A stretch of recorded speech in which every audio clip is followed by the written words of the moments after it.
welcome to the Tom's Hardware Podcast for today, December 12th, 2023. As always, I'm Tom's Hardware Editor-in-Chief, Avram Pilch, and our Les and Ash are both, who normally join us, are out today, but we've got two very special guests, Michał and Mirosłav from Pineberry Pi, who are going to talk about some of the amazing new products that Pineberry is working on, new accessories to let you run a Google TPU, Google Coral TPU, and also to let you attach an NVMe drive to your Raspberry Pi 5. So, hey guys, thank you so much for calling in and joining us from your offices in Poland. How are things going with your business?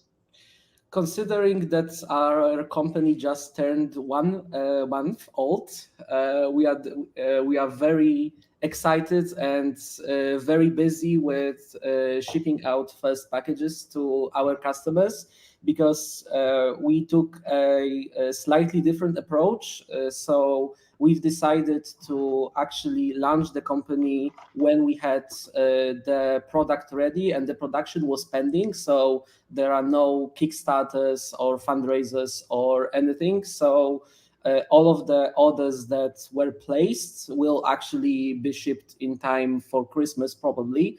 And we started with two boards. We call them the hard drive top and the hard drive bottom. One of them is a standard hard footprint that attaches on the top of the Raspberry Pi, and this one can house a standard NVMe drives up to 2242 in length. And the second board, which we find is quite more interesting, and there is also much more demand for it, is the board where you attach the drive underneath the Pi. And I mean, you can show the production panel. Yeah, let's see. Show you. Yeah, that's how the assembled boards show up. This is like the just before shipping. They are depaneled. This is the bottom version and tested. And here is the part of the PCB panel of the top version of the top drive hat. Yeah. Okay. Yeah, so we are essentially depaneling and shipping them as fast as we can. And the story behind those two boards is actually quite interesting, because as everyone knows, Raspberry Pi didn't release the spec for the NVMe connector up until like this week. So when Pi 5 was released, they showed a photo of their prototype hat, which was the quality of this photo was good enough for Mirek, who is the main brain behind the PCB design, to like figure out where the traces are going, and putting this together with the knowledge that he had from designing dozens of carrier boards for the CM4, we essentially figured out where things should go. We also designed our own custom FPC cables yeah, for the boards. So we actually ordered the prototypes for the hard drive before we even got our hands on the board itself, because as far as I remember, on the 6th of October, we requested some samples, but there was no way for us to get the board. So actually, on my birthday, on 25th of October, we got the first fully assembled prototypes ready, and this was the same day that we took delivery of the first Raspberry Pi 5. So in the night, Mirek did a bring up, and everything worked. So this was the moment that we decided, okay, this is the opportunity that we have to utilize, and we are ordering 6,000 of them, and basically let's roll. But at this stage, there was no company, no logo, no websites, nothing. We essentially had 20 of the early prototype units. We still have some left to give away to our community. So we shipped samples to Jeff first, because Mirek worked with Jeff Girling on the GPU projects, and the Mirko PC with the NVMe boot a few years back. And after Jeff got his hands on the boards, I mean, he was so excited that it didn't take him more than a day to put the video of the NVMe boot out, and that was the moment when everything. When the wheels started spinning, and we also sent you guys some samples for Les to check out. Yeah, that's awesome. We're so excited about this. This is, I mean, it's so important for folks to be able to boot off of NVMe, and the way that you guys have designed it, allowing people to also put it below the Pi 5 is really key, because obviously that gives you lots of room at the top. There is one important note about the version that attaches on the bottom, because initially we were also tempted to design it in such a way that the drive is sandwiched between the Pi and the Hat hub PIP, or whatever you call this board on the bottom. But we figured that in our testing, and we tested like 30 drives or something. Right. They tend to get pretty hot. So in a situation where there is not a lot of good ventilation around the board, the drive is essentially boiling up the PCB and the sock underneath it. So if someone were to get a hat which also mounts on the bottom in a similar design later on as they show up, because it's inevitable, everyone will start making those boards, this is something that you have to keep in mind, because the thermal issues on the Pi 5 are pretty serious if you don't consider the cooling. Yeah. So somebody has asked, this is really jumping ahead, will you create a hat that supports 2 drives at once? Like I said on Twitter or X, Hold Our Beer next year is going to be exciting, and we are looking into releasing another 2 boards in January, because they are being prototyped right now, but we don't want to launch them ahead to avoid having to deal with the entire pre-order fiasco again. So we will get new, much more complicated designs out next month. But this month, since we are already shipping those 2 basic boards that everyone can order right now, after Jeff got Coral working with our help, we simply did a short production run of what we called Hat AI, which has the connector for the Coral TPU. So those boards, if anyone orders them right now, they should ship like between Christmas or New Year or first week of next year. But we are not stopping there for this month's product launches, because we have one board that is not up on the website, and we are very excited about it. The board that we are going to launch very soon is this one. It's called the Hat Drive Piano, and it essentially combines our NVMe Hat with a high quality DAC and a I2C controlled headphone amplifier. So it's essentially like you combined NVMe with a Hi-Fi Berry card, but it's all in a single package. And this board, minus the fact that the connector color is wrong, is also working, and we've prototyped it. And this one should also launch very quickly. So to use the hats, are folks going to need some, is it going to come with, or are folks going to need some type of header extender to get it above the fan? A short second, because we have the retail packaging for the boards that we shipped. So each board comes with in an ESD bag with a ribbon, And on the retail units, the ribbon is already pre-attached so that the user doesn't mix up the direction on the connector and all of the necessary mounting hardware. But for the top variant, we are also adding up the GPIO expander. And also, yes, but this connector is not necessary for using, but it's all only for stacking the PCBs. Yeah, stacking the other boards on top of it, because we even though the standard didn't exist at the point where we were making the boards, the designs that mount on the top are they have the EEPROM ID chip connected to GPIO. So if once Raspberry Pi releases the EEPROM payload that needs to be present on the boards to be automatically detected in the bootloader, then you wouldn't even need to change the boot order. So and we made the boards in such a way that the user can relatively easily upgrade the firmware on the board. So we don't even have to. We are not leaving anyone behind, and the boards that will ship in the future after the spec is fully out, which I assume will happen when they release the official board, we will simply pre-flash every board.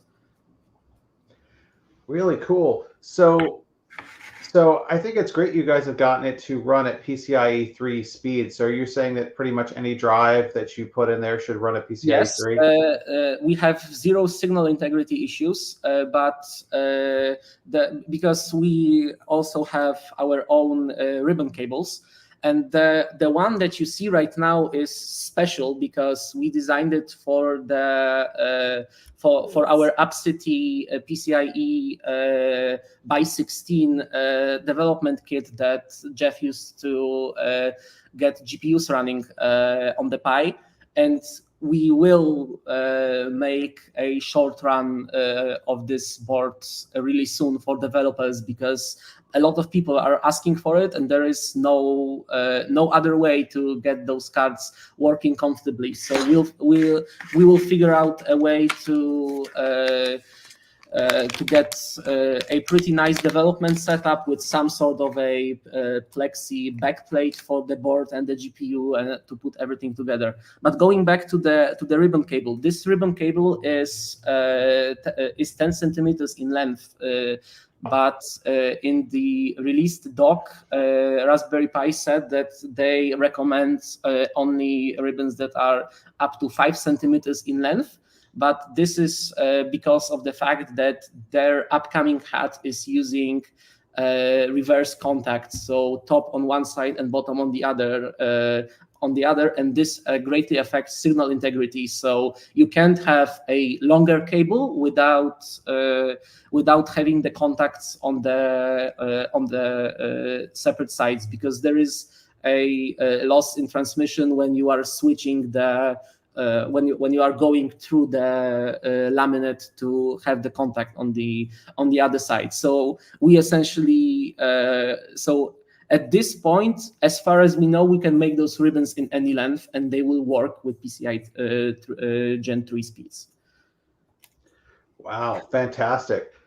So what do you recommend that folks use a PCIe 4 drive, a PCIe 3 drive? Do they see any benefit from using a 4? If anyone is interested about seeing how the drives perform, on our documentation website, there are benchmarks for the drives that we tested, and scores for Pi benchmarks on it.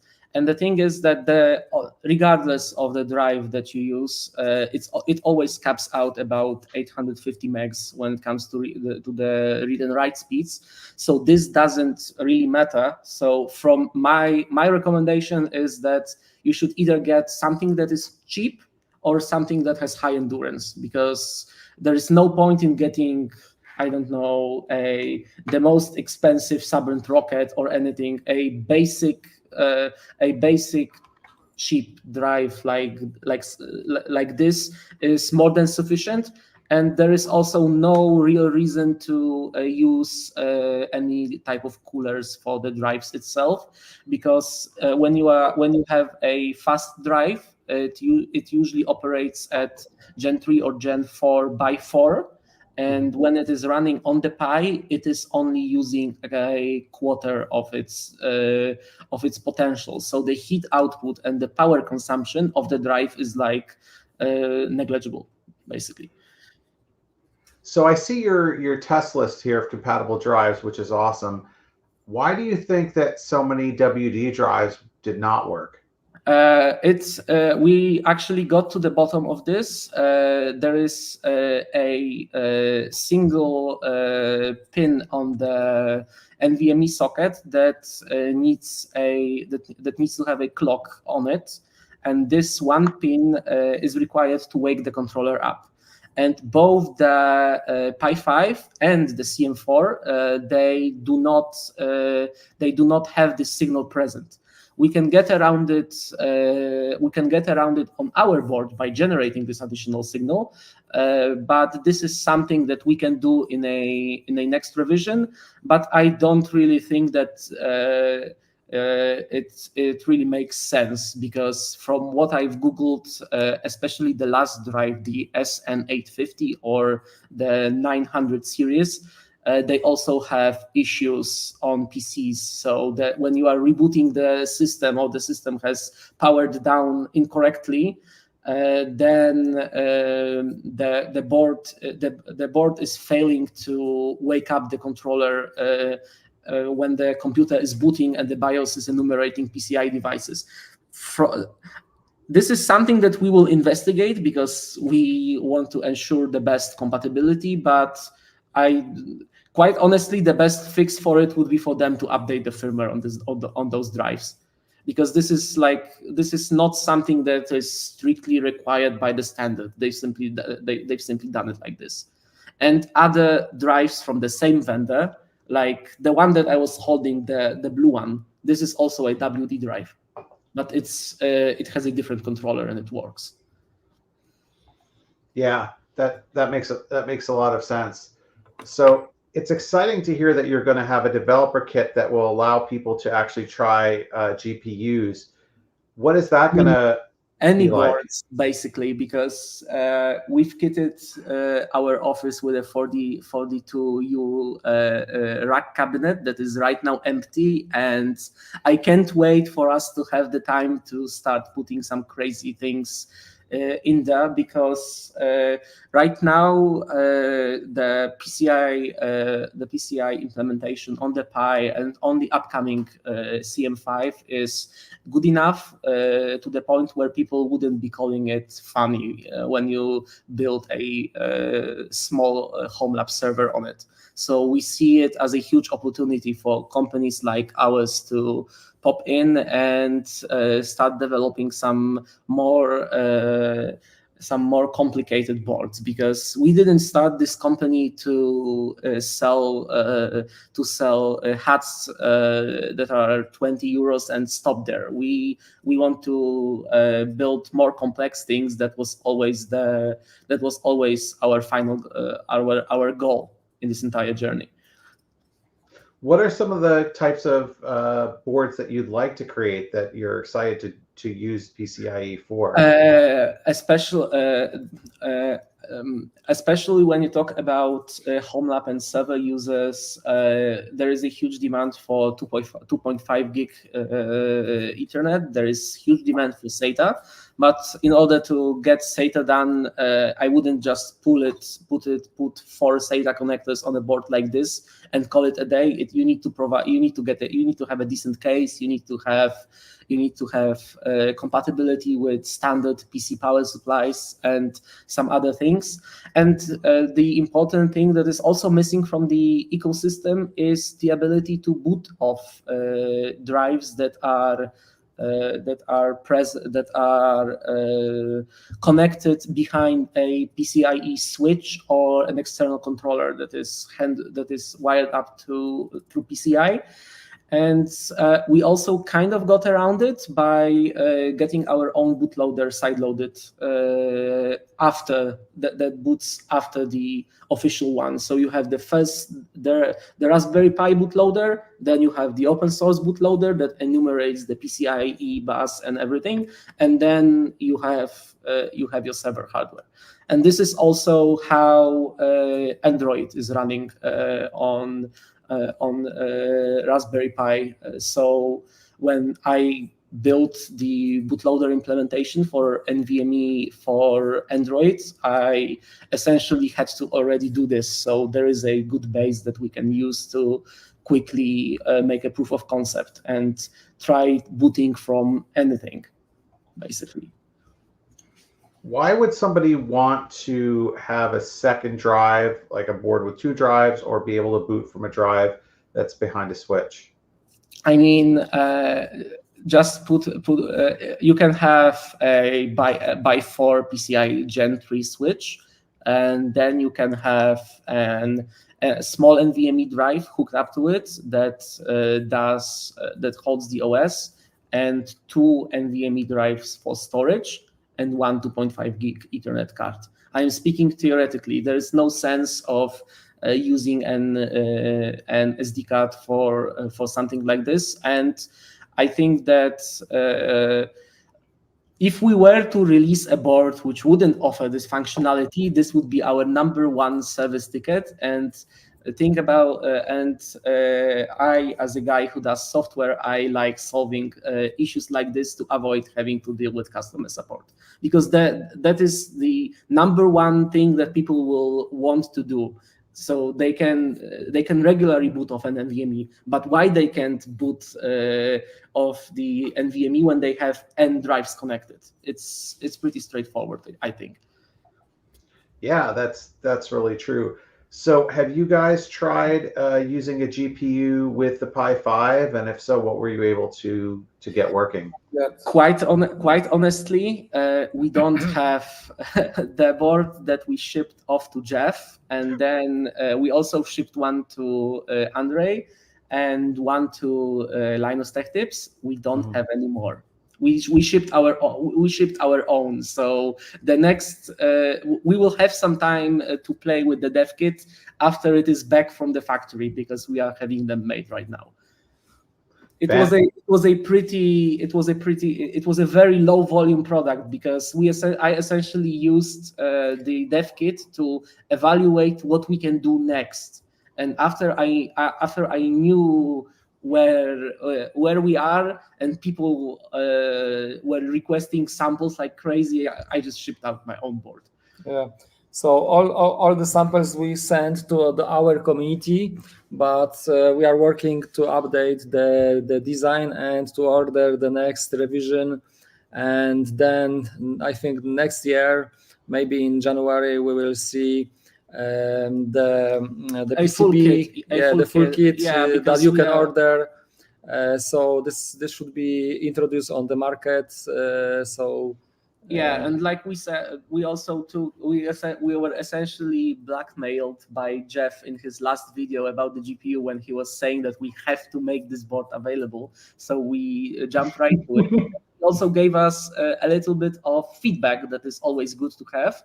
So we are switching out the 6-pin power connector, which is usually used for GPUs. It was used to power the board from a PC power supply.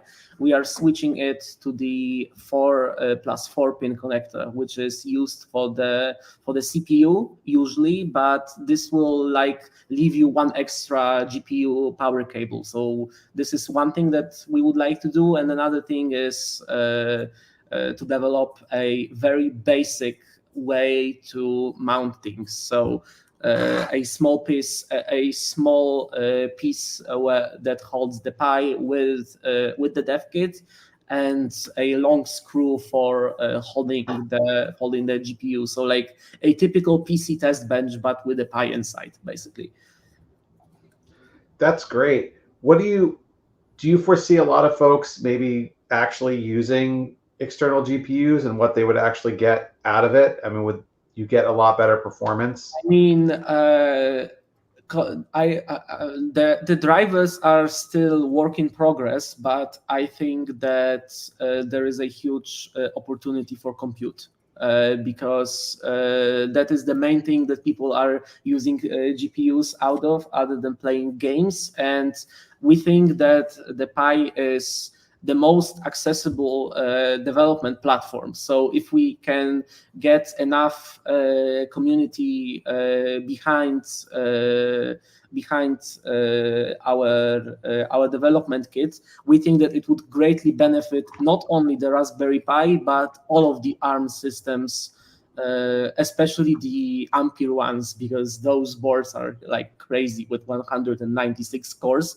But that is not something that the average consumer can buy.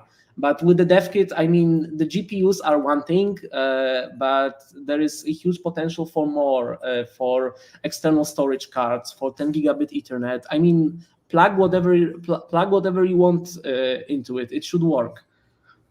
Yeah, that's great.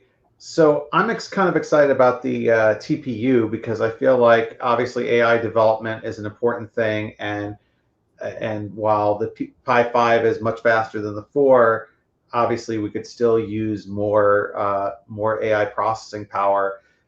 Have you guys tried out an M2 TPU? Is it?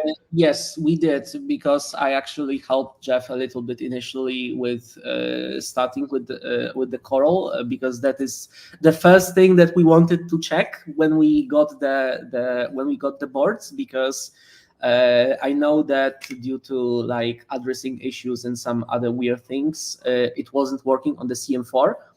And having a Coral TPU on the Pi, when you can run an NVR system behind Home Assistant or everything, and it does the image recognition for you, it is a great example for power users. And before the board is shipped to customers, like we did with the hard drive, because we published the documentation right around the time when we started shipping to customers to avoid any issues. I will also do my best to include as many use case scenarios and tutorials on our website to get people running some nice things on their boards the moment they receive them. Is it significant? Is the M2 Coral significantly faster than using the USB Coral stick? We don't have the USB Coral, but there could be a difference, especially when it comes to latency. And it could have been a huge issue on the Pi 4, because when you hammered the CPU, the USB controller kind of gave up from time to time. So this would no longer be an issue. But there is another thing that is super exciting, is the 2X, so the dual edge Coral TPU, that not on this board, but shortly after with a different one, we will also have it running. So it will be like 2X of whatever the first one can provide. Fantastic. So we have a question. Velo Attic asks, would you consider making a UPS hat with power management? When it comes to power, because a lot of people are also asking us about the POE hat, because from what it looks like, it will take ages for the official one to show up. The problem is that we could make one, but when you are dealing with power, you are also dealing with certifications. And our current development and shipping process is very agile, and there is no room for having to deal with it. So the answer is not now. Potentially once we have the capacity. But for now, I think we should wait for the official POE adapter. So we are able to build the POE adapter, but I think our community should wait for the official POE adapter. And yeah, because this is when you are dealing with power, not only you are dealing with certification, but you are also dealing with a more extended testing process. So we wouldn't be comfortable with releasing a board that like we just got out of prototyping. This is not something that you can do, because with PCIe, once you have the pinout figured out and you have some knowledge about how to properly handle PCIe, I mean, this board is just I would call it a riser, but on top of just being a passive riser, it also has the power section that powers the NVMe drive. So there is the boards itself are not very complicated, but it's quite easy to get something wrong with choosing the wrong buck converter that wouldn't provide enough power, or ignoring some of the control signals. But it's not as hard as having to develop a board that has power. The only reason that we made the audio board is because of the fact that the audio IC was already included in Mirek's carrier board, the Mirko PC that Jeff reviewed on his channel to demonstrate NVMe boot. So we essentially had a circuit that was tested, and we could get it running pretty quickly. And the second reason is that on the Pi 5 there's no audio connector, so we decide to develop the next hat which has the audio and the headphone amplifier. There's one thing that we haven't settled, is that whether if we want the headphone amplifier to be fixed at a certain volume, because that's the default that some of the boards show up, and then you have software-based control. But for a better quality, you can control the gain of the amplifier with I2C. So this is the sample that we have right now works like this. But before we make the final decision, I would also like to make some extra testing to determine if we can provide a seamless integration with the volume slider in Raspberry Pi OS, because I don't want to ship something that doesn't just work right out of the box, and the user has to install some libraries and figure out how to get it running. Because as someone who's been tinkering about Raspberry Pis, I've bought a lot of boards from Asia that had everything on it, but it was hard to get them running. And as a European manufacturer, we can't deal with something like this. Makes a lot of sense. So what can we expect in the future from Pineberry Pi? I mean, you guys are just getting started. What are obviously you said you have ambitions to make much more complex cards. What does your next few months look like? Our next few months looks like essentially we want to build an ecosystem around our boards. So you would be able to use more than one. That is for sure. So being able to configure what peripherals you are using. This is the first most important goal for us. But as a company, in general, we want to focus exclusively on networking and storage, because this is a market that we feel is not greatly saturated yet around the Raspberry Pi, and we don't want to get into the way of other established companies that, for example, Bit Robotics kits or something else. And we are very serious about drives, because about NVMe drives, because for our CM4 based boards, we've been buying some shorter Samsung drives in bulk. And from what I see, I am dealing with around 10% of turnover in the first year because of failures. So we have teamed up with Goodram, which is a Polish manufacturer of NVMe storage, to create a enterprise solution that we specifically picked the bill of materials for that would be much better for the Pi itself. We can't tell the pricing of those drives yet, because those drives do not come from the consumer line. As a regular customer, when you go to Samsung or Kioxia or whoever, you cannot buy this kind of hardware. It's rated for low temperatures, humidity, and some other things. And because we needed drives for our other projects and we had issues with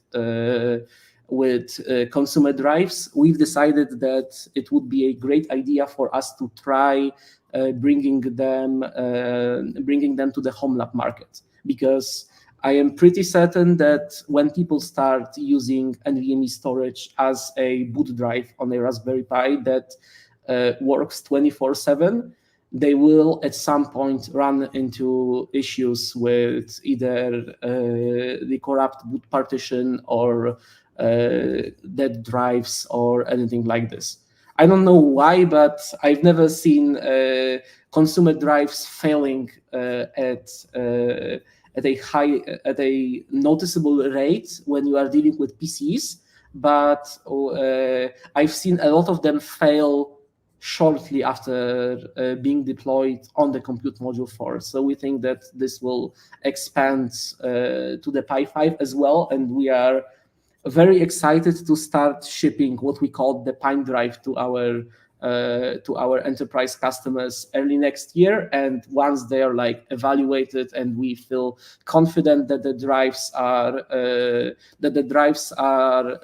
decent, because you have to put a lot of hours on them, then we will be making a public release of them. And this is a very important topic for us, because Goodram, the company from Poland, is essentially the only manufacturer of NVMe drives on the continent. So if we want to do it, we have to do it locally in Poland, because nobody from the big players would even start talking with you about creating a custom product for you with your own controller and the chips you selected and everything, unless you order a container ship of them. That's great. That's so exciting that you're going to have your own drive. So what's the best place folks can keep up with what's going on with Pineberry? Obviously, your website, pineberry.com, pineberrypi.com. Our website, and we also keep our community updated on X/Twitter, and we post all types of content. Like today we got a rack, and this is how 1,500 envelopes look like. So we are trying to engage with our community. But if someone wants to get into something more specific, or would like to work with us on some sort of a crazy project, our emails are on the About Us section on the website, and there you can read how this entire thing came together, because it's quite an interesting story. Yeah, we have also the Instagram account, so you can follow us to see more awesome boards in the future. Yeah. Awesome. Well, thank you guys so much for joining us. We really look forward to seeing how more of these boards turn out, because it's been really exciting to see what you guys have accomplished so far. Please, everyone, check out Pineberry Pi's website and social media. We'll be back next week on the 19th at our usual time of 7 p.m. UK time, 8 p.m. Poland time, and 7 p.m. and 2 p.m. US Eastern time with another exciting guest. Thank you guys so much, and we'll talk to you soon. Bye, everyone. Bye-bye.